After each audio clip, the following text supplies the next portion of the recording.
Yeah, go on. Well, about 20 years ago, my dad died. And I was sad. It's always hard when your dad dies. But I have to tell you, we had conflict. We never really connected. And isn't it funny how in a family you have these people that you grow up with, and you're supposed to be connected, but sometimes you don't quite connect with them. And then sometimes you do. Now I had a connection with my brother, Vern. He was 10 years older than me. And I got to tell you, when I first became really aware of who Vern was, I would have told you there's no way in the world we'll ever have a connection. Because if you think about it, when I was 6, he was 16 years old. And he was a star. He was a star. He was a good student. He was the captain of the football team. He had the shot put record at high school. He was only a junior. And then when he was a senior in high school, he was a national champion wrestler. National champion. Yeah. How are you going to ever compete with that? He was just somebody I knew. He wasn't my brother. Your Vern's brother? And, you know, he would do things with me once in a while, pretty much because my mom kind of said, take me on. Come on. Go ahead. And I had a sister that was 5 years older than me, too, and my brother Stanley, who was 8 years older. But we had a connection, and I didn't know it. Now, I have to tell you, after he graduated, he just went on and went right into life. By the time I was 13, he was 23. Because you guys can do math too. But he already had 2 kids and a wife. I mean, he was on his way. I mean, as far as I was concerned, I was nothing. I had no part in his life. I didn't feel connected at all. And I have to say, when I was that age, well, in Coos Bay, Oregon, where I grew up. Oh, boy. there is some things that you do that you probably don't do here in the big city. And that's, for example, in my house, in the garage, there were 2 refrigerators. And they were turned all the way cold as they could be, and they were freezers. We called them freezers. They were refrigerators. And you'd open them up, and they would be full of deer meat all the time. We were hunters. And my dad was really into hunting. He took us all hunting, and it was just something we all did. And in fact, guns were always around in our family. And we never had any accidents. No one was ever hurt, killed, no accidents. He was very respectful. In fact, my dad used to have this thing. I mean, here's this gun owner, a hunter, and he would say to somebody mentioned a pistol, and he'd say, people shouldn't own a pistol. The only reason you would have a pistol is to kill somebody. We use these guns to hunt. Well, anyway, I was 13 years old, and Vern lived across town, and my brother Stanley, who was 8 years older than me, he was pretty old too. He was 21, and he was still living at home. And we were all gonna go hunting. And now my brother Stanley was really into it. And actually, even today, camo is part of his personality. It's a representative of him. And now, even though when we go deer hunting, you know, you wear the yellow vest, he would still have all camo and then the hunter orange vest on, just like you're supposed to, and the hat. And we would go hunting. Now, I hated hunting. For one thing, there was no way in this world I wanted to ever shoot a deer. I'd have BB guns and things, but the idea of it was, I knew the reason I was going.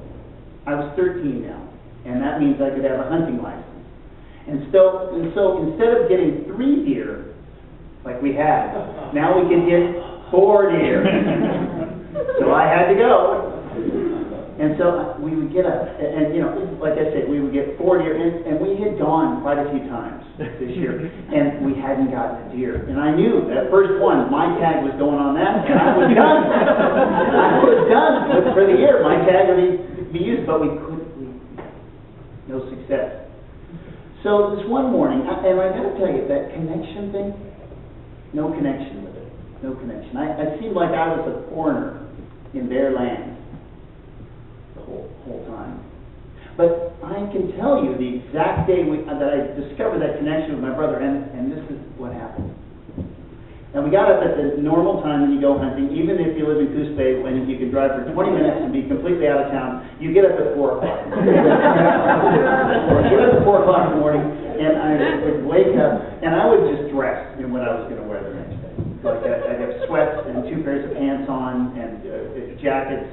And I got up, and my brother Stanley would always wake me up. Get up! He was really nice about it. I would wake up, and the whole house would just smell of coffee. Oh, it was not good coffee. I think it was like it was just a white can with just coffee. And they would just make it super strong, and I'd go out there and smell that coffee, and I'd just go straight. They knew to not wake me until the minute we were leaving. And I would go out to the truck, and I'd get in, and my dad would get in, and my brother Stanley, who was really excited. He was really into hunting, and so was my dad.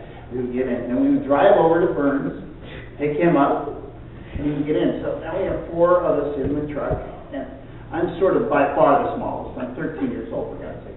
And so I'm cramped in, and I'm kind of low in the seat, and the heater is on full blast. Of course, I have all my clothing on, and I'm getting hotter and hotter, and that coffee smell.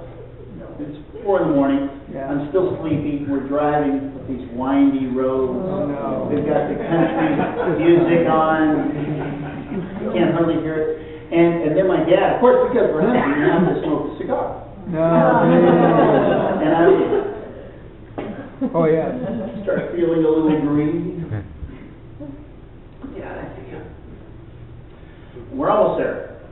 We get up there. We finally get to where we're going. Way out in usually Powers, if you know the area, or way out in Weyerhaeuser land, and we'd get out and we would just burst out of the cab of that truck, and I would immediately go over to the side and throw up. This was the routine every time. So I would throw up, and then we would go. And now how we hunted was this: we would go on a drive. Right. So there would be the road up here, and then there would be like a little canyon, there'd be 2 little peaks, and my older brother, Vern, would get on one side, and my brother Stanley would get on the other side, and then little Norman would get down the middle, where there's usually a little creek, so it'd be an extra lot of brush. And there'd been some sort of clear cut, and things were growing back, and there's a certain height that Dad always looked for, and he goes, all right, we're going to go right here, and you could kind of look down. It was way down there. The next road was way down. And Dad would drive down to that road, and then he would put himself over someplace where he could see the whole thing. He would think that we would scare the deer out, and then he would shoot it. Which just worked. And occasionally you'd sneak up on one when you were going down the hill and blast them. But, I made an extra lot of noise, so I knew that I would never see the deer. So anyway, we go to start, and we're kind of looking down, and we could see there was like a little rocky patch right in the middle, and it was really strange, but we had seen deer there before, so we were about ready to start. Dad was about to leave. We had to wait until sun up to start, and it was almost 6:10 or something. We're like waiting around, and Dad was just about ready to drive down to the other place, and we hear somebody shot. It's still dark. You're not supposed to. And Dad said, "Oh, that's right. There's elk season, and those guys are damn fools. There's damn fools out there. They have guns. They're not like us. They're not safe." That's what I'm thinking. Of course, I said nothing, which was my role.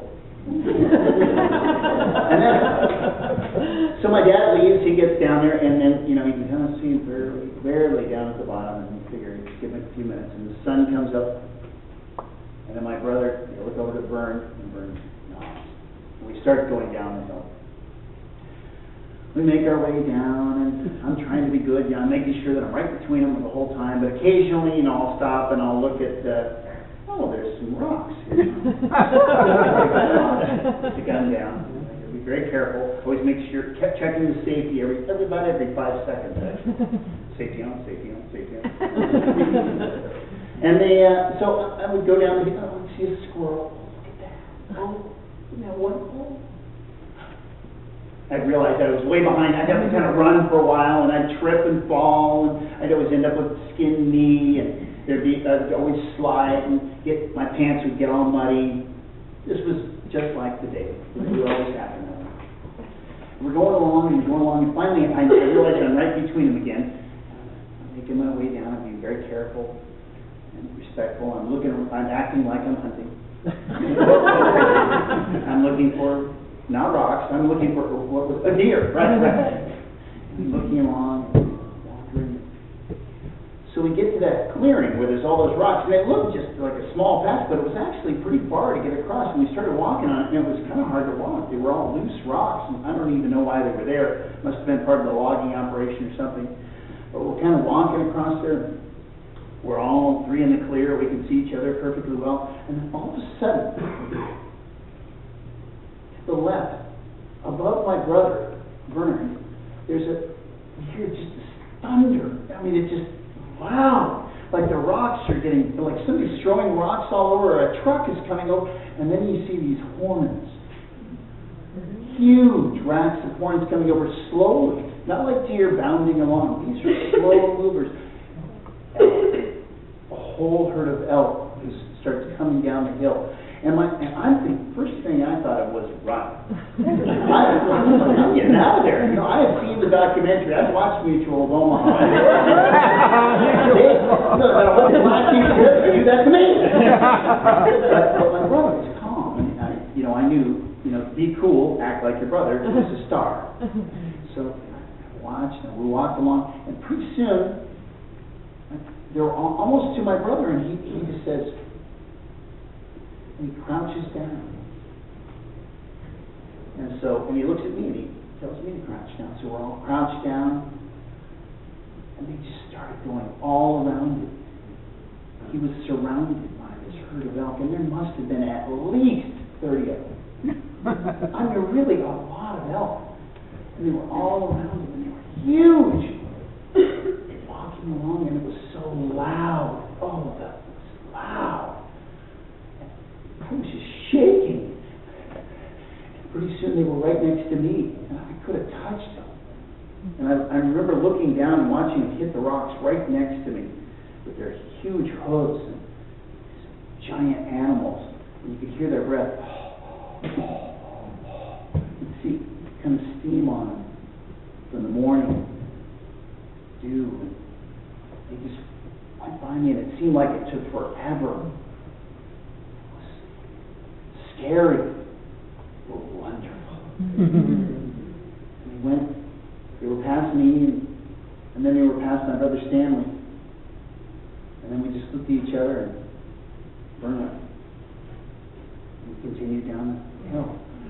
When we got down the hill, of course, we got to the next road, and Dad said, "Dadgummit! Those elk, they ruined our whole hunt!" And of course, they scared everything away. Dang elk. And Stanley went over, and they went to the end of they went to the bed of the truck, and we got out our breakfast sandwiches. We had 2 sandwiches, breakfast sandwich. They were the same thing, liverwurst.